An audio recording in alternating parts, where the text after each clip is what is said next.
Moi, quand je serai grand, je serai explorateur. J'irai découvrir de nouveaux espaces pour construire la ville du futur. Ah non, mais pas comme ça. La conquête de l'espace, c'est pour encore plus tard. Moi, je vous parle de l'océan et de cités flottantes. Je serai un habitant de la mer, un mérien. Et oui, comme on sera de plus en plus de milliards sur Terre, faudra trouver un peu de place. Alors sur mer, comme sur Terre, on aura de nouveaux gratte-ciel super beaux. Mais en plus, dans l'océan, on aura des gratte-mer. À la maison, il y aura plein de nouveaux gadgets. On fera des photos avec ses lunettes. Et si on veut un truc, on le fabriquera tout seul avec son imprimante 3D. Et puis il y aura des écrans partout. On sera relié au monde entier. Carrément plus besoin de bouger. Tu as raison.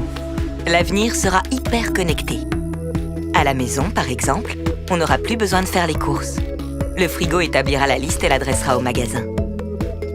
Et on ne travaillera plus forcément au bureau. La ville de demain verra naître des espaces de coworking plus proches de chez nous, partagés par des entreprises très différentes, mais aussi des lieux de vie et de travail accessibles dans les gares. Tout ça va aménager considérablement les temps de transport. Heureusement, car si nos habitudes de déplacement ne changeaient pas, l'avenir finirait par n'être qu'un énorme embouteillage.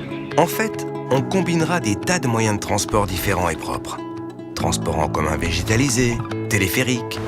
On pourra faire du vélo au-dessus de la ville et partager des véhicules électriques. Car demain, notre ville sera belle, harmonieuse et agréable à vivre. La nature sera présente partout, mais pas simplement pour maquiller la ville. Ce sera une nature utile, car la qualité de l'air va devenir la grande priorité. Regardez tous ces espaces verts. L'agriculture est au cœur de la ville. Il y a des fermes urbaines, des jardins partagés sur les toits où l'on peut cultiver des légumes. Oui, les bâtiments seront verts et intelligents. Ils produiront leur propre énergie et communiqueront entre eux pour se l'échanger. Ils pourront favoriser la mutualisation des places de parking ou informer sur la disponibilité des espaces communs. Ah oui, elle est jolie, cette ville du futur. J'aime bien. Mais si on se déplace moins avec toutes ces technologies, on va moins voir les gens pour de vrai, non? On va se sentir un peu seul. Tu n'as pas à t'inquiéter. Au contraire, la ville de demain va être pensée pour favoriser et développer la proximité. Cela pourra passer par des communautés de voisinage qui faciliteront l'économie de partage, créeront des liens nouveaux entre les gens et permettront aussi de dépenser moins, ou en tout cas différemment.